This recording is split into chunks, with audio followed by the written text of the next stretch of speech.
अस्सलाम वालेकुम फ्रेंड्स, कैसे हैं आप? उम्मीद करता हूँ आप खैरियत से होंगे। Myself Zubair and you are watching G Tech. Friends, आज जो वीडियो हम बनाने वाले हैं वो है Realme C25s का फाइनल रिव्यू। कुछ टाइम पहले मैंने इस डिवाइस को अनबॉक्स किया, इसकी मैंने अनबॉक्सिंग वीडियो भी अपलोड की थी और साथ ही साथ मैंने इसकी पबजी डेडिकेटेड रिव्यू भी अपलोड की थी। तो आज इसका हम प्रॉपर रिव्यू करने वाले हैं। कैसा हमें देखने को मिलेगा, इस जो प्राइस टैग में ये लॉन्च हुआ है उस प्राइस टैग के हवाले से जो उसके स्पेक्स हैं वो मैच हो रहे हैं या नहीं हो रहे।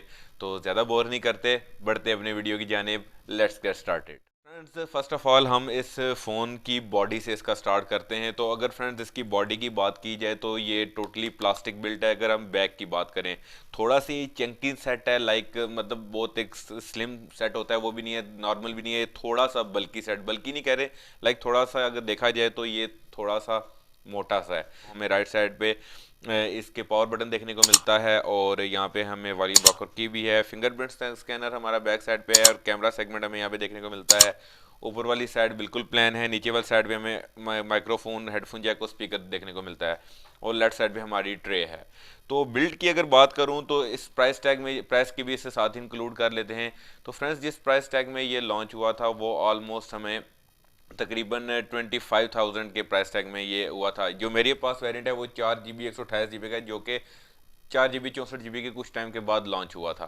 तो ये 27 से 28 हज़ार रुपये का था, लेकिन डिस्काउंट करके आपको इस प्राइस के अंदर आपको इजीली ऑफलाइन मार्केट में मिल जाता है। तो अगर इसकी प्राइस की बात करें, साथ साथ डिज़ाइन की बात करें, तो इस प्राइस टैग के अंदर फ्रेंड्स आपको प्लास्टिक बिल्ड ही मिलती है। ग्लास बिल्ड आपको बिल्कुल देखने को मिलेगी। फ्रंट पे हमें प्रोटेक्शन देखने को मिलती है 3 की, कॉर्निंग गोरिल्ला ग्लास 3 की, लेकिन ओवरऑल हमें जितनी भी बॉडी है, जो कुछ भी है, वो हमें यहाँ पे प्लास्टिक बिल्ड देखने को मिलती है। इसकी प्राइस की अगर बात करें तो फ्रेंड्स ये 25,000 के प्राइस टैग में सिर्फ और सिर्फ हमें इस वजह से यहाँ पे पाकिस्तानी मार्केट में देखने को मिल रहा था, this phone was totally manufactured in Pakistan. Like जो डिज़ाइन और पावर्ड बाय रियलमी है, लेकिन ये मैन्युफैक्चर पाकिस्तान में हुआ है, इस वजह से इसकी जो प्राइस है वो बहुत ही कम रखी गई है। और इस प्राइस के अंदर हमें जो स्पेक्स मिले थे वो इस प्राइस टैग को फ्रेंड्स वाकई ही वेरी करते हैं।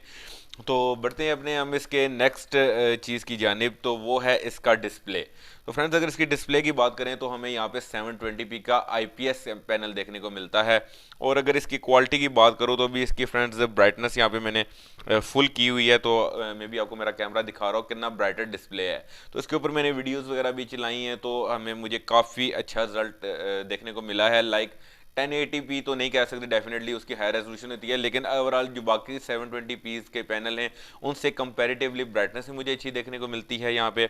और यहाँ पे हमें जो ओवरऑल जो यूज़र इंटरफेस है, स्मूथनेस वगैरह है, वो भी हमें यहाँ पे मिल रही है। ओवरऑल इसमें रिफ्रेश रेट वगैरह नहीं है, क्योंकि इस प्राइस के अंदर आपको रिफ्रेश रेट वगैरह नहीं देखने को मिलता। लेकिन ओवरऑल अगर हम इसके डिस्प्ले की बात करें तो फ्रेंड्स बहुत ही ब्राइटर डिस्प्ले है इसका। फ्रेंड्स, साथ ही बढ़ते हैं हम इसके नेक्स्ट सेगमेंट की जानिब। सेगमेंट से मुराद के इसके नेक्स्ट स्पेक्स की जानिब जो है इसकी बैटरी। फ्रेंड्स, यहाँ पे एक बहुत ही मैसिव बैटरी लगाई गई है, तो मैं कह सकता हूँ कि इसका थोड़ा जो साइज़ इंक्रीज़ हुआ है वो इस वजह से हुआ है कि शायद मे भी इसमें हाई पावर की बैटरी लगाई गई है तो उसका साइज़ इंक्रीज़ है, तो मे भी इस वजह से ये थोड़ा सा चंकी सा है। तो 6000 मिली एम्पेयर की फ्रेंड्स यहाँ पे हमें बैटरी देखने को मिलती है और 18 वाट का हमें चार्ज देखने को मिलता है। 18 वाट 6000 का अगर देखा जाए तो काफ़ी टाइम लगता है चार्ज में, लेकिन फिर भी 18 वाट चलें, जो वो अगेन प्राइस को हम देखेंगे कि प्राइस के हिसाब से इसके अंदर जो स्पेक्स हैं वो वेरी कर रहे हैं कि नहीं। तो 18 watt is a quite good thing in this price tag. Friends, आ जाते हैं इसके इंटरनल्स पे, तो सॉफ्टवेयर को भी साथ ही डिस्कस कर लेंगे। तो फ्रेंड्स, अगर इसके इंटरनल्स की बात करें तो यहाँ पे हमें Helio G85 का चिपसेट देखने को मिलता है। तो ये 4 GB और 128 GB का फ्रेंड्स वेरिएंट इस टाइम मेरे पास है। तो अगर फ्रेंड्स इसके सॉफ्टवेयर की बात की जाए तो फ्रेंड्स यहाँ पे मुझे ब्लॉटवेयर्स बहुत ही कम यहाँ पे मिले हैं। लाइक एक दराज कैब इसके अंदर था और एक पबजी मोबाइल जो लाइट थी वो इसमें डाउनलोड हुई हुई थी। तो इसके अलावा तो मुझे इसका कोई भी एक्स्ट्रा ऐप वगैरह यहाँ पे बिल्कुल भी देखने न मिले। और अगर इसके फ्रेंड्स एंड्रॉइड की बात की जाए तो कौन से एंड्रॉइड को सपोर्ट करता है, तो एंड्रॉइड 11 को ये फ्रेंड्स Realme C25s इसको फुली सपोर्ट कर रहा है। तो अगर इसके मी यूआई की बात की जाए, इसके अंदर Realme यूआई जो है वो फ्रेंड्स 2.2 इस टाइम में इंस्टॉल है, तो वो इसका ऑपरेटिंग सिस्टम को फिलहाल चला रहा है। वेल, इसकी अपडेट भी आ गई है तो मे बी अब इसका कंफर्म नहीं है कि इसके हमें Realme C25s में भी देखने को मिलेगी या नहीं मिलेगी। वो है इन फ्यूचर या अपडेट्स में वो ऑटो का ऑप्शन आपको दे देगा, तो आप उसको अगर आई तो आप उसको डाउनलोड हो या अपडेट आप कर सकेंगे। फ्रेंड्स साथ ही बढ़ते हैं हम इसके नेक्स्ट स्पेक्स की जानिब। तो फ्रेंड्स वो है इसका कैमरा। तो कैमरा सेगमेंट को भी जरा डिस्कस कर लेते हैं। तो फ्रेंड्स इसका अगर इसके फ्रंट साइड की बात की जाए तो हमें वहां पे 8 मेगापिक्सल का सेंसर देखने को मिल रहा है। और अगर इसके कैमरा परफॉर्मेंस की बात करें तो इंडोर क्वालिटी में मुझे कुछ ना कुछ थोड़ा बहुत स्ट्रगल करते हुए मिलता है, लेकिन आउटडोर में इसका रिजल्ट काफी अच्छा है। फ्रेंड जब आप इसके फ्रंट कैमरा से पिक्चर कैप्चर करेंगे तो थोड़ा सा आपको उस टाइम पे लगेगा कि यार नहीं रिजल्ट अच्छा नहीं आ रहा, लेकिन इसके अंदर इसके प्रोसेसिंग के अंदर कुछ ऐसा है, इसके सॉफ्ट के अंदर कुछ ऐसा है, जब आप पिक्चर आफ्टर कैप्चर कर लेंगे आफ्टर प्रोसेसिंग वो बहुत ही अच्छी देखने को मिलती है। और Realme के जो कैमरास हैं वो कुछ उसके अंदर आपको पता है कि कलर वगैरह इनहेंस थोड़ा किया जाता है। नेचुरल टोन हमें थोड़ी सी कम देखने को मिलती है, लेकिन जो थोड़े से कलर है वो वाइब्रेंसी वगैरह में बहुत ही अच्छे देखने को मिलती है। कुछ कैमरा सैंपल्स मैंने इसके ट्राई किए हैं, तो मैं साथ साथ इसको अटैच भी कर दूंगा। आउटडोर में मैंने कुछ सैंपल्स ट्राई किए हैं, बहुत ही अच्छी वहां पे डायनेमिक रेंज भी देखने को मिली है, कलर्स भी बहुत अच्छे देखने को मिले हैं। लेकिन फ्रेंड्स अगर इसके साथ अगर नाइट मोड को थोड़ा सा डिस्कस किया जाए तो वहां पे थोड़ा फ्रंट साइड पे हमें, फ्रंट कैमरा फिलहाल मैं बात कर रहा हूँ, तो फ्रंट साइड पे हमें थोड़ा सा स्ट्रगल करते हुए देखने को मिल रहा है। ओवरऑल हमें पिक्चर अच्छी देखने को मिलती है, लेकिन अगर 8 मेगापिक्सल को देखा जाए तो friends the picture was quite good. तो साथ ही साथ फ्रेंड हम डिस्कस कर लेते हैं इसके बैक कैमरास को। तो बैक कैमरा से फ्रेंड्स हमें यहाँ पे 3 सेंसर देखने को मिलते हैं। 48 मेगापिक्सल का सेंसर है जो कि मेन सेंसर है, 2 मेगापिक्सल का डेप्थ सेंसर लगाया गया है और 2 मेगापिक्सल का अल्ट्रा माइक्रो सेंसर लगाया गया है। अल्ट्रा माइक्रो को भी मैंने ट्राई आउट किया है, बहुत ही अच्छे पिक्चर्स देखने को मिल रही है, ऑब्जेक्ट को बहुत ही अच्छे तरीके से पिक आउट कर रहा है। तो उसके भी कैमरा सैंपल्स मैं यहाँ पे साथ ही अटैच कर रहा हूँ, तो फ्रेंड्स आप यहाँ पे भी आप चेक कर लीजिएगा। तो साथ ही साथ फ्रेंड्स इसके बैक कैमरा की बात कर लेते हैं जो कि इसका मेन कैमरा है। मेन कैमरा से फ्रेंड्स मैंने कुछ आउटडोर में पिक्चर्स ली हैं जिसका रिजल्ट बहुत ही अच्छा फ्रेंड्स देखने को मिल रहा है। अगेन कलर की बात करूंगा, कलर की वाइब्रेंसी अगेन थोड़ी सी इंक्रीज थी, थोड़ी सी येलोइश टोन मुझे यहाँ पे देखने को मिली। लेकिन ओवरऑल अगर इस प्राइस टैग के हवाले से बात करें, अगर इस कैमरा सेंसर के हवाले से बात करें फ्रंट और बैक को, तो फ्रेंड्स 48 मेगापिक्सल का कैमरा 25,000 या 28,000 के प्राइस टैग में तो आपको देखने को बहुत ही कम मिलेगा। अगर मिलेगा भी तो सेंसर्स में फर्क आ जाता है, तो कैमरा क्वालिटी वहां से डाउन हो जाती है। तो ओवरऑल 48 मेगापिक्सल का कैमरा फ्रेंड्स बहुत ही अच्छा परफॉर्म कर रहा है। नाइट मोड की बात करें तो नाइट मोड में भी अच्छा रिजल्ट देखने को मिलता है। ओवरऑल कैमरा स्ट्रगल कर रहा है, थोड़े से ग्रेन्यूल्स मुझे यहाँ पे देखने को मिले हैं तो कुछ पिक्चर्स के अंदर, लेकिन ओवरऑल अगेन वही बात करूंगा, जो इस डिवाइस का प्राइस टैग है उसके हवाले से मैं कैमरा को अच्छे नंबर्स दूंगा। मतलब कैमरा इस प्राइस टैग के अंदर वेरी कर रहा है। तो अगर इसके साथ साथ वीडियो की बात कर लेते हैं तो वीडियो फ्रेंड्स ये 1080p 60 FPS पे रिकॉर्ड करता है। 4K की ऑप्शन फ्रेंड हमें यहाँ पे बिल्कुल भी देखने को नहीं मिलती।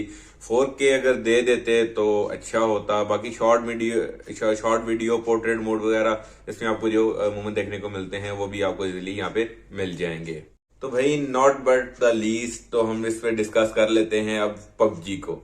तो फ्रेंड्स अगर पबजी की बात कर रहे हैं तो पबजी मैंने इसका डेडिकेटेड रिव्यू भी किया था और मैं लिंक डिस्क्रिप्शन में डाल दूंगा अनबॉक्सिंग का भी और पबजी टेस्ट का भी, अगर वो देखना चाहते हैं आप देख सकते हैं। तो अगर पबजी की फ्रेंड्स बात की जाए तो हाई फ्रेम रेट पे आपको एचडी के साथ गेमिंग देखने को मिलती है, जबकि स्मूथ के साथ आप अल्ट्रा फ्रेम रेट पे फ्रेंड्स इसकी गेमिंग कर सकते हैं। लॉबी की भी सेम सिचुएशन थी। और बाकी अगर कंटेंट की बात की जाए, अगर जायरोस्कोप की बात की जाए तो फ्रेंड्स हमें यहाँ पे हार्डवेयर सपोर्टेड जायरोस्कोप देखने को जरा भी नहीं मिलता C25s में, जबकि हमें सॉफ्टवेयर जायरो देखने को मिलता है। सॉफ्टवेयर भी काफी अच्छे तरीके से काम कर रहा है। मुझे डाउट था जब मैंने वीडियो बनाई थी कि हार्डवेयर सपोर्टेड है, लेकिन जब हल्का सा बहुत माइनर डिले है, लेकिन सॉफ्टवेयर इसका सपोर्टेड जायरो भी अच्छा काम कर रहा है। तो जो पबजी वाले भाईजान है तो 4 GB के हिसाब से जो गेम प्ले है तो फ्रेंड्स मैं समझूंगा कि पबजी के हवाले से भी बहुत अच्छा है। प्रो गेमर्स को मैं फोन बिल्कुल रिकमेंड नहीं करूंगा, लेकिन जो इनिशियल तौर पे एक कम प्राइस टैग के अंदर एक डिवाइस देख रहे हैं जिसमें वो इनिशियल तौर पे पबजी वगैरह खेलें या उस पर प्रैक्टिस करें या इस सेंस में, तो मैं कह सकता हूँ, रिकमेंड कर सकता हूँ कि भाईजान आप अगर एक कम प्राइस टैग में डिवाइस देख रहे हैं जो पबजी वगैरह भी चला ले, कॉर्ड वगैरह भी चला ले, कुछ लोअर हैंड सेटिंग में है क्योंकि इसका 720p का पैनल है, 1080p का पैनल नहीं है, तो लेकिन फिर भी कलर क्वालिटी और ग्राफिक्स की मैं दाद दूंगा कि मतलब कि अच्छे इसमें देखने को मिले हैं। तो पबजी भी काफी अच्छे यहाँ पे चलती है, स्मूथ के साथ अल्ट्रा और एचडी के साथ भी आपको गेमिंग देखने को मिलती है। लॉबी की भी यहाँ पे हमें सेम कंडीशन है। फ्रेंड्स आ जाते हैं अपने फाइनल रिव्यूज पे। तो अगर प्राइस टैग की बात की जाए और इसके स्पेक्स को देखा जाए तो friends I can say that this device is value for money. क्योंकि 25,000 रुपये में अब जिस तरह प्राइसेस इंक्रीज होती जा रही हैं फोन्स की, मतलब एक दिन आप पता करने जाएं तो 1,000 रुपये बढ़ी हुई है, मतलब वीक के हिसाब से इस तरह प्राइसेस बढ़ी हैं फोन्स की। तो अगर इस प्राइस टैग के हवाले से देखा जाए तो फ्रेंड्स बहुत ही अच्छे स्पेक्स दिए गए। डिजाइन थोड़ा पुराना दिया गया है, मैं समझता हूँ कि इस पे वर्क थोड़ा किया जा सकता था, लेकिन क्योंकि एक एस सीरीज का फोन है तो एक प्राइस भी कम रखी गई है, तो इस वजह से इसके ऊपर इतनी मेहनत नहीं की गई। लेकिन overall day to day use की बात की जाए, या अगर आप एक अच्छी बैटरी को देख रहे हैं या फिर एक अच्छे प्रोसेसर को देख रहे हैं, तो मैं समझता हूँ कि 28,000 या 25,000 डिस्काउंटेड करके तो इस प्राइस टैग के अंदर इसके स्पेक्स वेरी कर रहे हैं। तो अगर आप एक डिवाइस देख रहे हैं जो कि 28,000 या 30,000 के कम के बजट में हो, तो I will recommend Realme C25s। तो ये तो फ्रेंड्स मेरे फाइनल ओपिनियन। तो इंशाल्लाह फ्रेंड्स नई नई वीडियो आपके पास लेके आता रहूंगा। ये था मेरा रिव्यू आज का। तो इंशाल्लाह कमिंग डेज में और भी अनबॉक्सिंग वीडियोस करेंगे। तो उम्मीद करता हूँ आपको वीडियो पसंद आई होगी। चैनल पर नए हैं तो चैनल को सब्सक्राइब कर लें, लाइक कमेंट और शेयर कर दें। This is Ubair MJ signing off. अल्लाह हाफिज।